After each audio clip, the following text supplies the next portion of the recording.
Jadi kalau beta lihat dong, selalu orang bilang nanti kayak Pak Prabowo, beta bilang saya, secara politik dia akan memainkan bidang politiknya ke dua kubu ini. Jadi siapapun menang, Pak Jokowi menang banyak. Kan kira-kira begitu. Yang kedua, secara personal beta pastikan dia ke Pak Ganjar. Ini ramai. Jadi ini adik apa namanya? 2024 ini Ya. memang sampai bulan Oktober ini kita belum tahu skema wakil presiden. Benar, Bang. Nah, dulu Pak Prabowo itu bisa agak sedikit apa namanya? Dia yang terlalu ya anggap aja buru-buru lah untuk mencari wakil presiden. Nah kan kalah tuh. Iya. Dan sekarang Pak Prabowo juga ingin biar ya beta maju, beta mau menang dong, Tuh, kan kira-kira begitu. benar. Nah, maka hari ini dia juga buat skema sebagaimana PDIP melakukan skema dulu, dan PDIP hari ini juga buat Pak Prabowo galau. Toh, So, kamu menurut tadi bagaimana kalau dia itu? benar itu, Bang. Toh? Nah, yang jadi problem hari ini contohnya kayak Pak Anies. Iya. Anies Baswedan sudah mendeklarasikan dengan Caimin, tetapi sampai hari ini orang banyak sudah mulai serang-serangan karena udah tahu kelemahan dan kelebihan Caimin dan Bang Anies. Jadi dong terlalu buru-buru, harusnya tahan dulu. Oh, nah, biar skema, biar baku tahu ilmu dulu, tuh kan kira-kira begitu. Ini sayang, dong buru-buru deklarasi, sedangkan dua ini Pak Ganjar dan Pak Prabowo masih tahan atau PDIP dengan Gerindra. Begitu. Nah, ini Katong punya problem politik yang selama ini ya tapi tetap mutar-mutar aja di situ. Hari ini kan kayak NU jadi rebutan kira-kira tuh. Dan Pak Jokowi hari ini ada di tengah. Begitu, adik. Ya, Bang.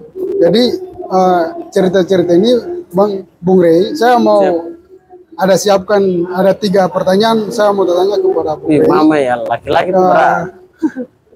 Terkait dengan ini Bang, Bung Rey. Pertama, pertanyaan pertama, menurut atau pandangan dari Bung Rey, cerita dulu sedikit soal anak Jokowi jadi ketua PSI, kira-kira dari Kaisang ya. Iya. Kalau soal Kaisang itu kalau beta lihat, yang pertama kalau hitung-hitungan politik PSI itu jitu. Dong memanfaatkan momentum untuk ngambil anak Jokowi sebagai ketua umum. Nah, ada untungnya, jadi popularitas PSI kira-kira sebagai yang diklaim sebagai partai anak muda itu dia dapat. Contoh kasus dulu itu ketika Partai Demokrat mengambil almarhumah Ibu Ani jadi wakil ketua. Pak Presiden, Pak suaminya Pak SBY jadi presiden. Ini kan akhirnya Demokrat naik tuh, begitu. Dan beta pastikan PSI itu pasti naik kelas lah atau naik pangkat sedikit lah ketika anaknya Pak Jokowi menjadi ketua partai. Ya mungkin lah, adik kira-kira begini. Saya usah bapak, adik ini jadi ketua partai, terus adik abang jadi gubernur Maluku contohnya. Masa abang kandung saya bisa bantu dia adik bagaimana? Kan dia mau juga adiknya berkembang kan. Nah, dan itu hal yang biasa. Contoh, ini kan orang bilang ya nanti dimanfaatkan kesempatan bapaknya jadi presiden lalu nanti anaknya ini biasa aja. Contoh nih, adik di organisasi, contohnya Cipayung. Contoh Katong Pukakandanya jadi ketua umum. Ini masih berhubungan satu, Katong lahir dari satu kabupaten atau satu provinsi, lalu ada di Jakarta ini. Wajar dong Katong setiap hari dengan Kakanda inilah, tiba-tiba Kakanda jadi ketua umum. Masa Kakanda yang mau rekrut Katong, kasih besar Katong, kasih mungkin. Apalagi adik ada di ketua cabang, terus Kakanda di pengurus PB. Masa dia biarkan adindanya yang satu kabupaten, dia biarin aja. Kan dia mau kasih besar adil lah. Jadi itu hal yang biasa. Dalam urusan politik untuk tarikan-tarikan begitu biasa. Jadi itu yang pertama. Yang kedua yang jadi problem adalah Kaisang ini dia bukan aktivis. Yang kayak Katong ini yang di zaman Ade paham sendiri, Ade kuliah. Ada masuk organisasi, proses. Kalau di HMI atau dia Cipayung lah ya, kan harus LK1 dulu, LK2, diskusi di emperan, duduk di pinggir jalan, makan sebetul, konsolidasi buat ikut kaderisasi dan melakukan kaderisasi. Kalau jadi pengurus, terus bagaimana meyakinkan mahasiswa baru untuk masuk di organisasi yang kan ini semua butuh proses. Mulai pelatihan kepemimpinan dari LK1, LK2, LK3 kan ini proses semua. Ini kan ketika sudah jadi di pengurus besar pasti matang. Kalau ikutin proses yang benar kan kaderisasi. Nah, di partai juga kan begitu, harus bukan kader yang siap dan matang dalam berpolitik karena dia prosesnya bukan dari bawah. Dia kan dengan popularitasnya anak presiden satu, dia punya usaha. Terus terakhir-akhir ini dia punya podcast. Nah, dengan podcastnya dia mulai terkenal dan ya secara finansial dia matang, apalagi anak presiden. Nah, dari situlah PSI ambil melihat peluang itu dan yang cerdas itu PSI. Nantilah dia belajar lah kira-kira orang-orang PSI. Gerbong tua ini PSI ini yang tua-tua lah ya. Sudahlah kita manfaatin aja anak presiden itu. Nah, itu yang menjadi.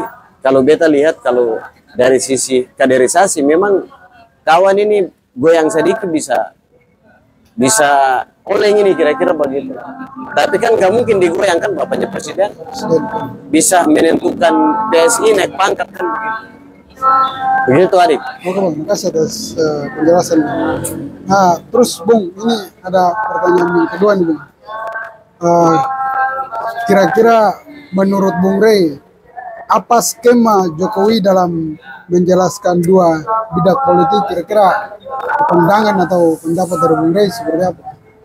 Jadi bahasa ini kemarin beta bilang bikin kasih tahu ke teman-teman. Beta istilahnya kalau main catur ini Pak Jokowi itu anaknya satu wali kota Solo dan sekarang satu ketua PSI, ketua pengurus pusat kan. Kalau beta istilahnya kalau catur itu ini bidak politik. Pak Jokowi tidak akan biarkan anaknya berjuang sendiri. Oh, sebagaimana tadi beta sudah bilang. Yang mungkin dia membiarkan anak kandungnya berjuang sendiri. Itu berarti dia bukan bapak yang baik. Dia bukan orang yang peduli terhadap anak-anak. Masa orang lain bisa peduli, masa sama anak gak peduli?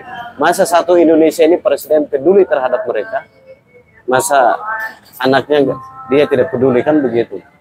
Apalagi anaknya sekarang jadi wali kota, terus ketua ini. Jadi kalau beta lihat ini di luar dari yang pertama tadi, bahwa bagi beta ini adalah bidak politik Jokowi yang Jokowi memainkan untuk pasca beliau jadi presiden, setelah menjadi presiden. Kan begini, beta habis jadi presiden, saya mungkin beta cuma duduk nonton sah. Beta main dan beta puji itu dong itu. Beta 2 periode Pak. Kan beta harus ikut terlibat di dalam minimal menentukan siapa kepala daerah, minimal beta bergening politik kuat, begitu. Ya harus punya bidak-bidak politik ini. Nah, satu di partai, iya kan? Satu jadi anggota partai. Tapi beta pastikan bisa jadi Jokowi bilang ke depan nanti Gibran pasti harus jadi ketua PDIP di Jawa Tengah, contohnya. Atau bisa jadi sekjen di DPP, atau jadi ketua umum di DPP, kan ketua yang tahu. Toh, kan nggak mungkin juga bos Megawati dari ketua umum PDIP sampai meninggal, kan nggak mungkin. Pasti ada regenerasi. Iya kan? Nah, bisa jadi nanti wali kota Solo ini, ya ketua yang tahu juga. Skemanya, namanya juga disebut mungkin ke depan menjadi gubernur Jawa Tengah atau di gubernur DKI. Toh Bisa saja tiba-tiba terjadi, ya. bisa jadi kan tiba-tiba lah sudah aja ya, jadi ketua partai aja. Aku sih tahu. Ini soal rezeki dan ini soal irisan politik dan ini soal manuver politik.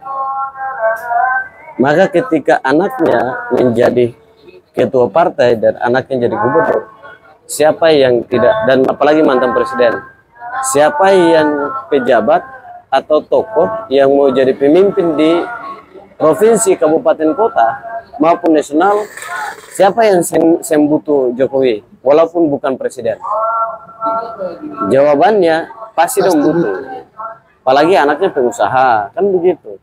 Ya secara finansial oke, Pak Jokowi sendiri oke lah. Jadi siapapun nanti jadi presiden, nanti jadi gubernur atau wali kota atau bupati pasti butuh Pak Jokowi. Dan Pak Jokowi artinya kalau begitu maka Pak Jokowi ini berhasil untuk menjalankan misi dia lewat bidak-bidak politiknya dia itu, dua orang ini.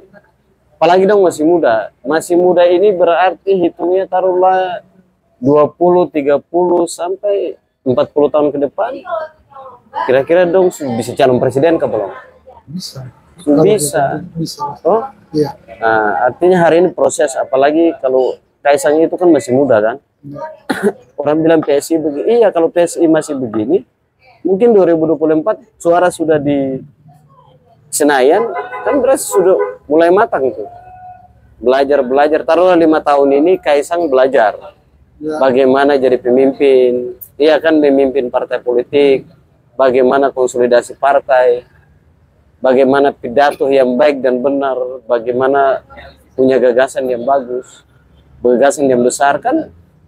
Nah ini kan belajar nih, kata Pak Jokowi, udah, nah kamu belajar aja dulu, gampang, sekarang bisa buka Google udah bisa belajar, ya enggak? Ya. Kamu sekarang buka YouTube udah bisa belajar, bagaimana cara pemimpin partai yang baik, kan udah gampang, beli buku baca udah.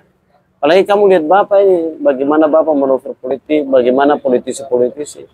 Bapaknya mantan presiden, mantan wali kota, mantan gubernur, ilmunya banyak. Tinggal diskusi aja kalau stres kan. Nah, dan beta pastikan ini skema yang dilakukan oleh Pak Jokowi untuk bagaimana setelah dia jadi presiden, beliau pasti ikut terlibat di dalam perpolitikan nasional. Makanya ya sudah kata Pak Jokowi, ya sudahlah. Lo urusan ketua-ketua organisasi, ketua partai aja harus keterlibatan orang banyak. Lo bisa sonding keluarga lo atau partner lo atau teman-teman lo jadi ketua. Masa gue jadi presiden nggak bisa, gue cuma anak gue aja, masa gue nggak bisa, dua lagi. Masa gue nggak boleh, masa kalian bisa, masa saya nggak bisa. Kau bagaimana? Betul. Pasti dia punya kekuasaan, maka dia juga punya titipan juga untuk orang. Iyalah, cuma dua orang. Kan kira-kira begitu. Dan itulah kecerdasan bagi beta, kecerdasan Pak Jokowi. Untuk bagaimana menciptakan ini. Pak Jokowi di momentum 2024 ini, kira-kira beliau mainnya ke Prabowo atau ke Pak Ganjar? Mama ya, Pemahaman untuk apa pertanyaan ini? Bung Rey. Gak candai, Barat. Jadi hari ini kan banyak praktisi hukum, banyak pengamat, banyak ya masyarakat toh. Dong bilang karena pernah beliau buang Ganjar, bukan buang, tidak sering dengan Ganjar, tapi dia lebih sering ke Prabowo. Orang lihat dari luar, kayaknya dukungan politik Pak Jokowi ke Prabowo kan, karena beberapa kali kan orang tua dong berjalan bareng sama-sama tuh. Nah, rata-rata orang melihatnya begitu, dan banyak orang yang tertipu. Contohnya di mana ketika PDI mendeklarasikan Pak Ganjar, akhirnya kan kaget tuh. Ini kenapa bukan harus, orang pikir ini Ganjar ini pasti dia nanti dengan Pak Prabowo nih, ya kan satu paket nih. Nah ternyata deklarasinya bukan deklarasi, malah Ganjar kan begitu. Nah itu banyak orang yang tertipu di situ, termasuk pengamat itu. Kalau beta soal pertanyaan itu adik, beta lihat, beta pastikan Pak Jokowi itu nanti akan netral. Dia memposisikan diri di 2024 posisinya netral. Dia sebagai presiden akan netral. Kenapa? Dari awal tadi ketemu cerita bahwa ya kan anaknya satu sudah di PDIP, ya enggak? Ya. Terus yang kedua, secara politik anaknya satu di ketua partai. Bisa jadi tinggal Pak Jokowi bilang, sudah Pak Prabowo sebagai dukungan saya kasih PSI ke kamu aja. Karena kan itu anak saya. Beta kasih ke Usesa. Toh, kira-kira kalau ketemu bahas itu. Ini nyong, Use ke Pak Prabowo. Ketua PSI. Gerbong ini dimainkan di sana, gerbong anak muda ini. Karena Pak Prabowo secara politik, gerakan anak mudanya saya ada. Iya kan, tapi kalau Pak Ganjar kan anak-anak muda paling banyak di Pak Ganjar. Lalu Pak Jokowi bilang, ya beta juga Wana satu jadi wali kota sekaligus kader PDIP. Ya sudahlah Bu Mega. Gibran tetap ada di PDIP, dia tidak akan pindah partai. Karena ini bagian dari komitmen saya dan ucapan terima kasih saya terhadap PDIP yang sudah membesarkan saya dari wali kota, gubernur, sampai presiden 2 periode. Jadi netral. Jadi kali ini beta sudah kasih ucapan terima kasihnya lewat cara ini. Lalu orang bilang, lalu secara personal Pak Jokowi kemana? Iya kan? Kalau tadi kan kalkulasi secara politik. Maka secara personal kalau beta lihat Pak Jokowi akan dukungan secara personal diam-diam akan ke PDIP. Begitu. Kenapa? Bos, orang ini katong bantu. Tadinya orang tidak kenal. Contoh nih, adik ini beta datang di Jakarta, beta sedang tahu apa-apa, terus adik bawa orang. Beta abang satu nih dari Maluku juga, namanya Bung Rey. Beta ini bodoh besar ini, maksudnya beta sedang kenal orang, beta bodoh soal Jakarta ini. Tapi beta bisa kalau jadi pemimpin bagus. Tiba-tiba adik kas kenal dengan adik dan beta, terus orang ini biayain beta, jadi beta jadi ketua organisasi, salah satu organisasi pemuda di Jakarta. Terus dari situ beta dari cabang, terus beta dari pengurus provinsi, terus beta dari pengurus pusat. Beta besar dong. Sebagai manusia biasa, sebagai orang yang tahu rasa terima kasih terhadap adik dan orang tadi, masa beta kasih tinggal bagaimana? Toh? Kalau beta kasih tinggal, beta peduli terhadap adik dan orang tadi, berarti beta bukan manusia namanya. Berarti beta posisinya ini ya sama kayak hewan, kan kira-kira begitu.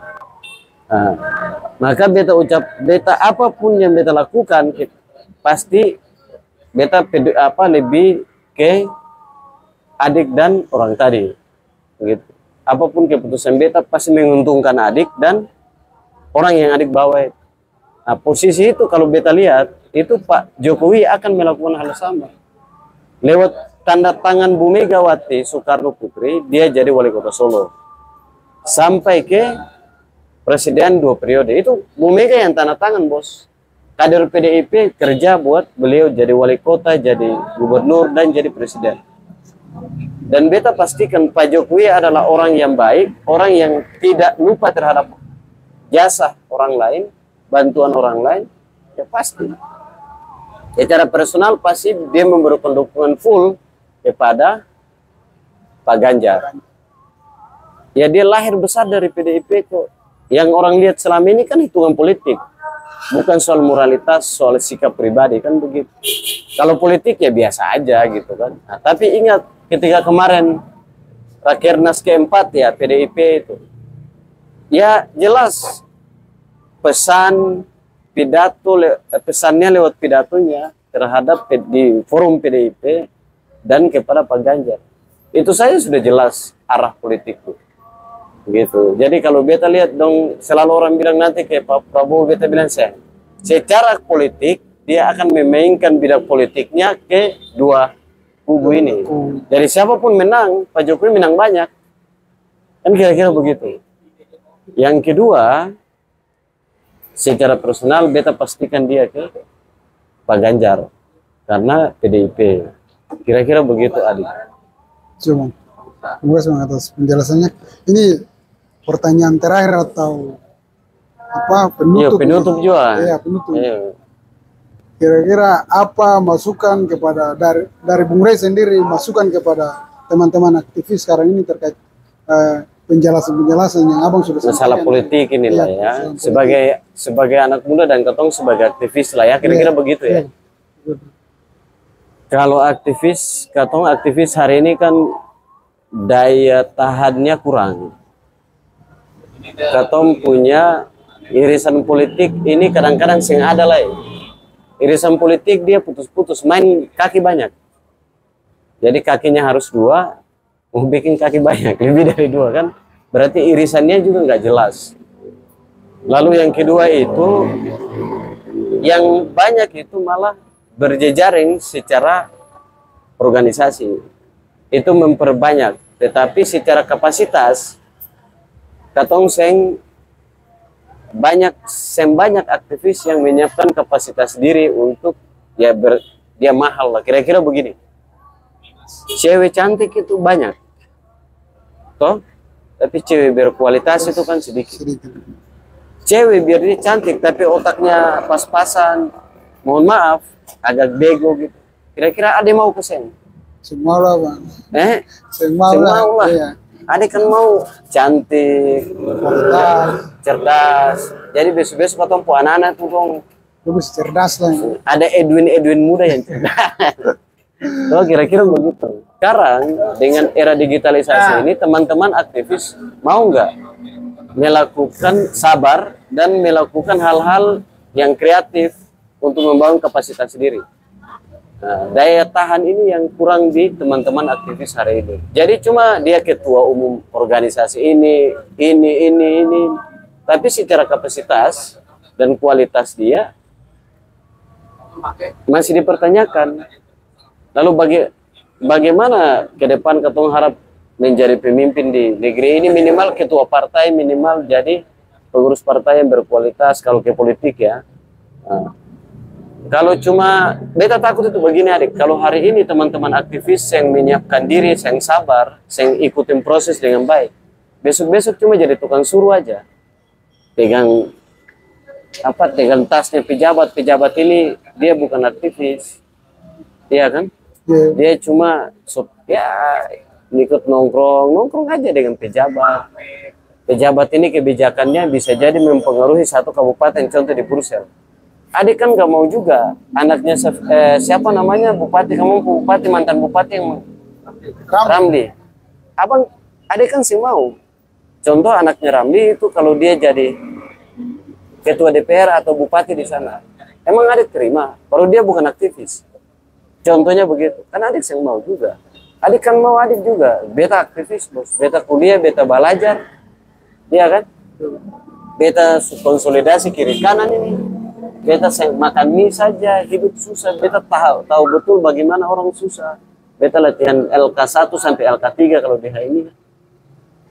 Kan adik tuh, maksudnya katong di Jakarta lama-lama ini. Dan katong yang mau juga biarkan begitu. Maka tugas katong ya sebagai sesama anak muda dan teman-teman aktivis yang nonton ya, tugas kita harus bagaimana menyiapkan diri dan sabar ikutin proses agar laku begitu loh, agak mahal, agar punya kualitas dan kapasitas yang baik. Jangan cuman merasa bangga begitu kenal pejabat, dan pejabat lalu merasa hebat begitu. Ya kan berarti cuma ya by order aja. Oh ini laki-laki ini terpakai ini. Otak saya disuruh berpikir saya yang bisa. Padahal sarjana besar ini, padahal katanya aktivis. Nah, itu kira-kira kalau jadi aktivis, kalau mau dipakai, mau bermanfaat, mau setelah jadi aktivis, setelah kuliah, atau mau siap ditempatkan di mana saja dan kualitas dan kapasitas katong itu baik, ya harus daya tahan kuat, sabar dan proses. Jangan baru kenal 2-3 orang pejabat-pejabat teras inilah bilang beta ini sudah. Kan rata-rata Tapi begitu. kebanyakan begitu, Bang. Iya, nah ini adalah penyakit dan problem bagi aktivis. Jangan-jangan sampai besok anaknya pejabat ini tiba-tiba katong sen tahu dia sen berproses, tiba-tiba dia jadi ketua organisasi. Iya kan? Secara instan. Terus aktivis di mana? Tiba-tiba dia jadi ketua partai, jadi direktur ini. Lah katong ngapain katong belajar? Ngapain beraktivis? Iya kan? Kalau cuma katong hanya sebagai orang yang bawa tas, dekat dan pejabat, katong sudah punya kebijakan. Sedangkan kebijakan dia ini nantinya, anak pejabat yang instan ini, nantinya akan menjadi, kebijakan dia akan menjadi berdampak maksudnya kepada katong keluarga, masyarakat. Begitu. Nah, hari ini sudah terjadi. Begitu. Jadi tugas katong itu adik. Tugas katong sebagai pemuda dan aktivis yang konon katanya katong bilang katong aktivis, ya harus katong siapkan. Kira-kira begitu. Siap. Adik laki-laki. Makasih Bung Rey atas penjelasannya. Semoga penjelasannya bisa Siap. berguna dan bermanfaat buat saya dan teman-teman yang sempat kalau nonton video ini bisa berguna bagi mereka juga. Terima Baik. kasih Bang. Adik Edwin. Luar biasa. Tekan dah. Kita jalan dulu. Oke, kawan-kawan, terima kasih sudah nonton Walang Bacarita. Semoga bermanfaat. Apapun ceritanya, penting bermanfaat. Sekian dari Beta Kakanda Basar ini dengan Ade Edwin. Sampai ketemu di konten-konten selanjutnya. Hormat. Hormat.